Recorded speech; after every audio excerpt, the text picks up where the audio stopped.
Alright, so I got all the putty reapplied onto this piece. You can see this is where the seam was, basically running from this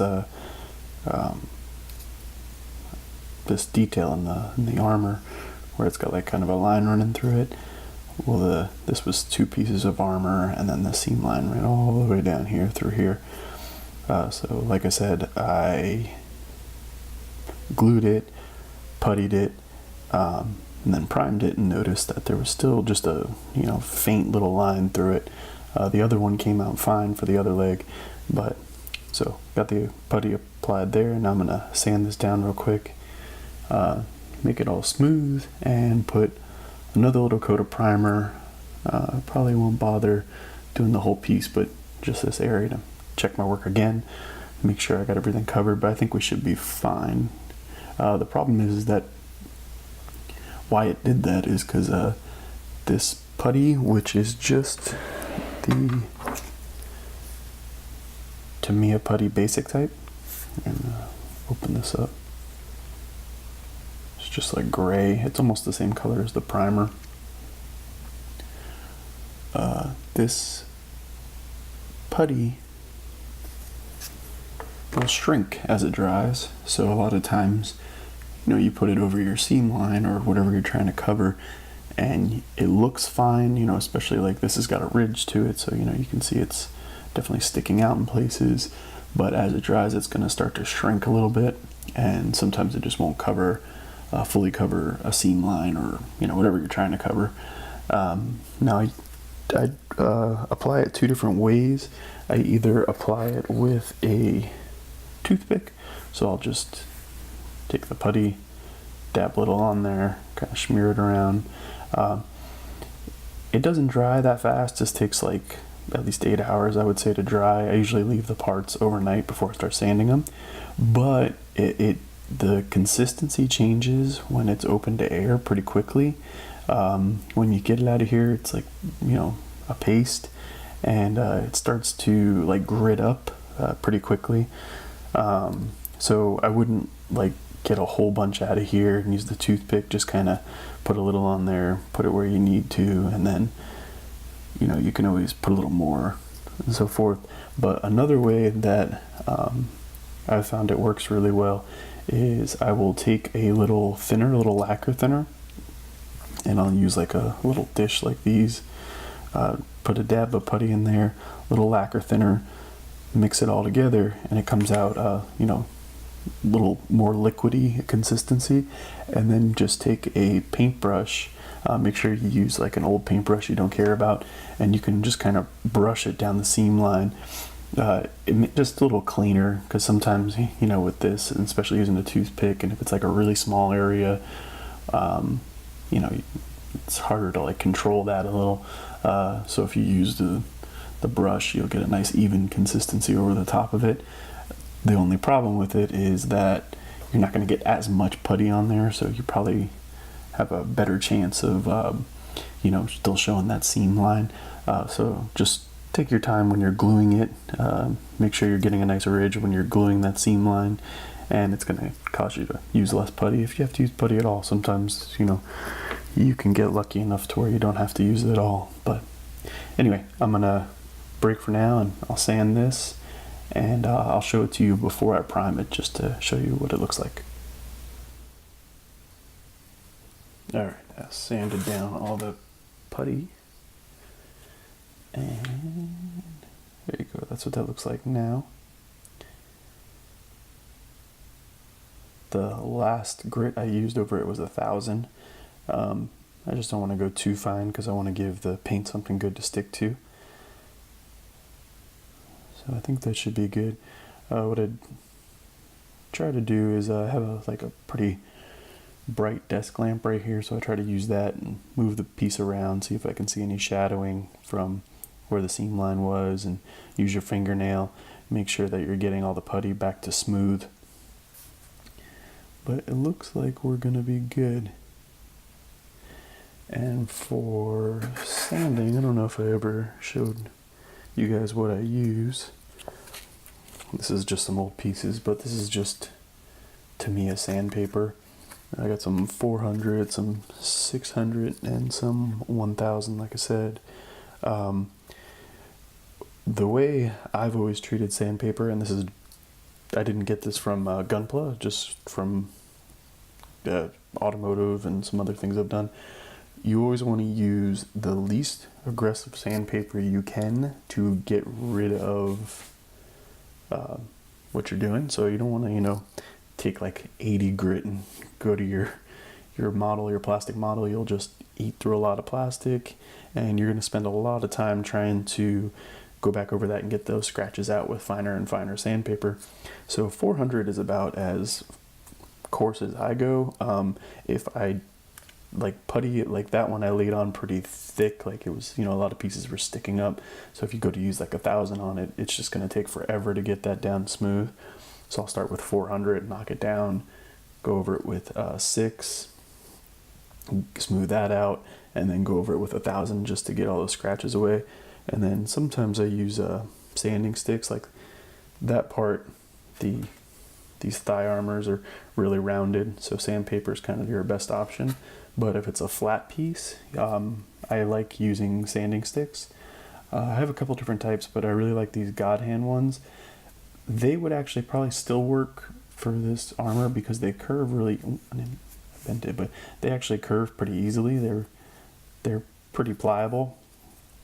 They're not too expensive, and luckily I can't get many modeling supplies local to me, but I can get these for whatever reason at a local comic book store, and they're pretty cheap. They're coming in a pack with a couple different grits for like $5.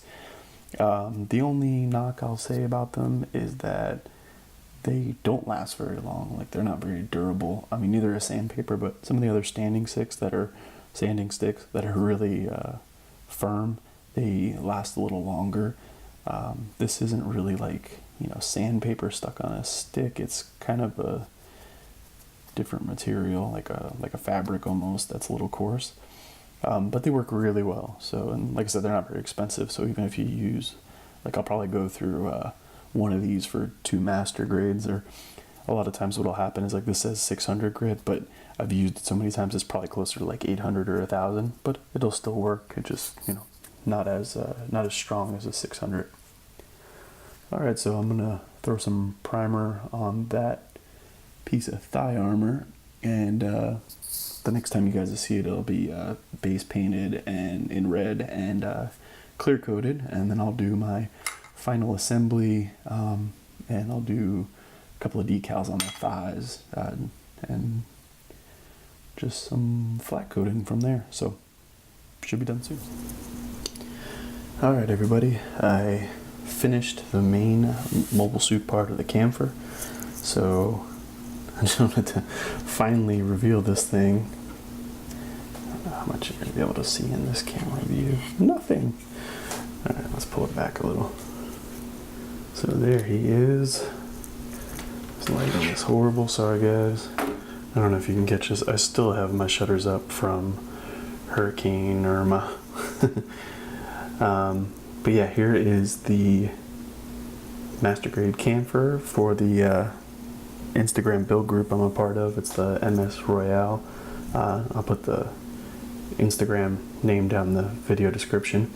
But here he is all finished.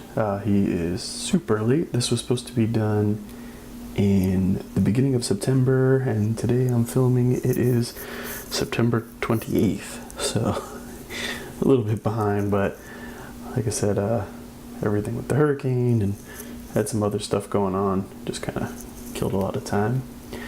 So he is painted, like I showed you guys before, in 2 different tones of red. It actually, when I was picking them out, I thought they were going to be really, like they weren't going to match. I thought they'd be too different, because you have, let's see, like the kneecap is a darker red. It's called russet. And then this red is a Sazabi red, and the Sazabi red has got like a lot of orange to it. So I really thought that that was gonna cause it to clash a little bit, but they actually blend almost too well. I almost wish they were a little more distinctive between the two of them, but overall I like it. And then I did some Alcalad metallics in different parts, like this collar piece kind of and the shoulders are an aircraft aluminum. Then all the joints and inner frame parts are in duralanium. This is like a pale gold color, and then you can see kind of the same thing, pale gold color on the thrusters. If I can get that to focus, there we go. And the thruster bell itself is aircraft aluminum as well. And then all of the decals are water slides, and they kind of came from everywhere. I got some from a Bandai set from the Gelgoog and Zaku 2.0 Shars Customs. I got some of them from just a generic Xeon suit thing that's like where I got like this insignia, the Xeon insignia, and the little one on the side, and a couple of the generic caution markings. The Shar Aznable one came from the Gelgoog 2.0, and then the 18, I went with 18 because the Kampfer's MS-18E is its, I don't know, I guess code name or whatever they call it. So yeah, he's all done. I top coated it with Alcalad flat coat, matte coat. Except for the metallics, I just taped those off so they would remain shiny. Those just have an Alcalad gloss clear coat. And then I don't know if you can see this little guy. He's not gonna show. Let's see if I can get some light in there. There he is. I painted the camera, the eye camera, with some Tamiya clear green, and then I used some that is Mr. Color Silver just for those head Vulcans. The Alcalad stuff just doesn't brush on very well. It's pretty much strictly for I feel like I'm really shaking the camera too much for you guys. The Alcalad stuff's just a little too thin to hand brush on there, and that's way too small for me to tape off. So yeah, there he is, all finished. I have his other hands right here. So those are all done, lined and cleared. And for the weapons, I did not finish them.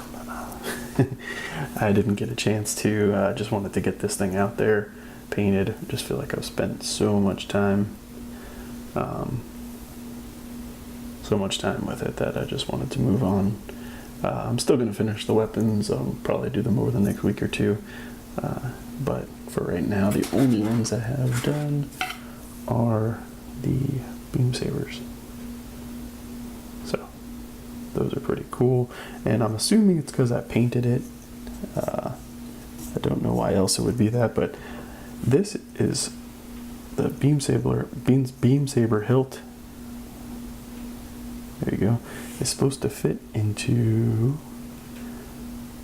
that little hole, and I can't do it without scratching the hell out of it. So I have given up on that.